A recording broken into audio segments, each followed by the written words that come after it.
Hello hello hello hello বন্ধুরা, কেমন আছেন সবাই?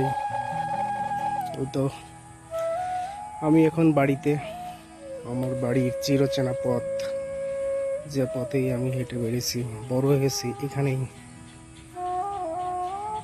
সেই গ্রামীণ পরিবেশে এখন আমি হাঁটাচলা করছি। দেখেন গ্রামের ভিউটা কত সুন্দর, পরিবেশটা কত সুন্দর, কত সবুজ, অসাধারণ লাগে দেখতে। এই আমাদের স্যালো মেশিন, ধান লাগানো হয়েছে, ঘাস লাগানো হয়েছে,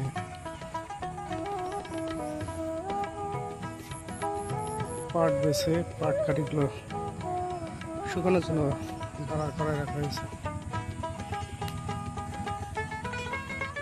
এখানেই এই পুকুরে পাট পচানো হয় আমাদের। এই ধানের চারাগুলো উঠায় লাগানো হবে। অনেক সুন্দর চারা হয়েছে, চোখ জুড়িয়ে যায়, এত সুন্দর ভিউ, গ্রামের সবুজ ভিউ। এই ধানের গাছগুলো উঠাই আবার লাগানো হবে।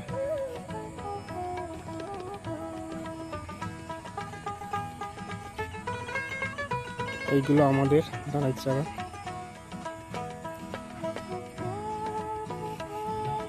কিছুটা লাগানো হয়েছে, গরুকে খাওয়ানোর জন্য ঘাস লাগানো হয়েছে। এগুলা ঢেঁড়স গাছ।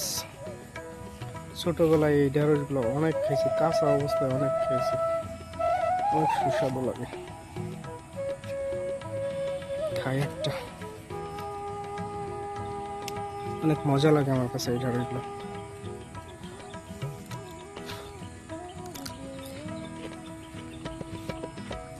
এগুলো ঘাস গরুকে খাওয়ানোর জন্য। মরিচ গাছ,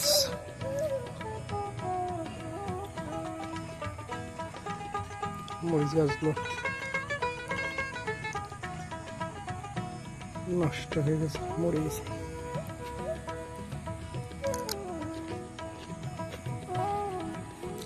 এই পাট কাঠিগুলো শুকানোর জন্য রাখা হয়েছে।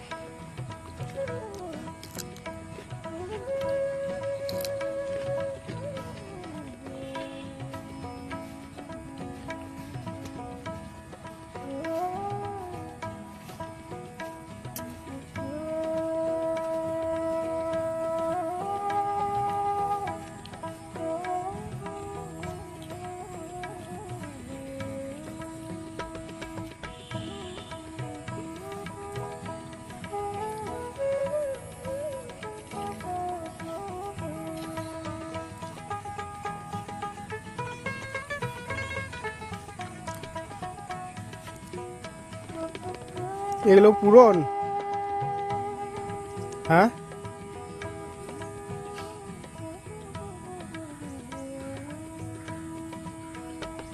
কি ধান এগুলা? হ্যাঁ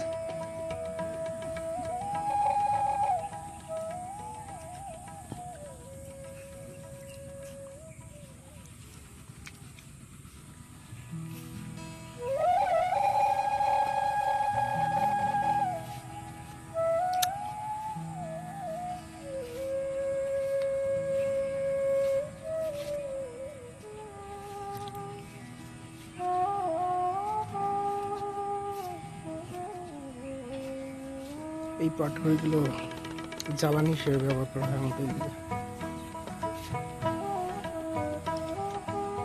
রান্না বান্নার কাজে এগুলো ব্যবহার করা হয়। তাল গাছ, কলা গাছ, এই আমাদের জঙ্গল, বাঁশের ঝাড়।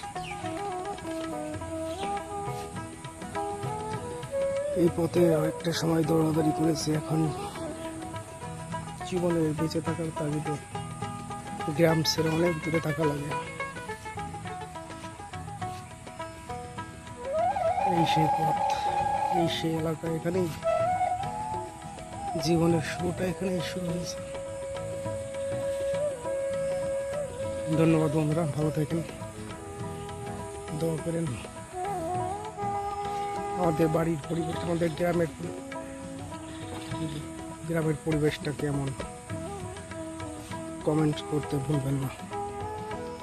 ভালো থাকবেন সবাই। আল্লাহ হাফিজ।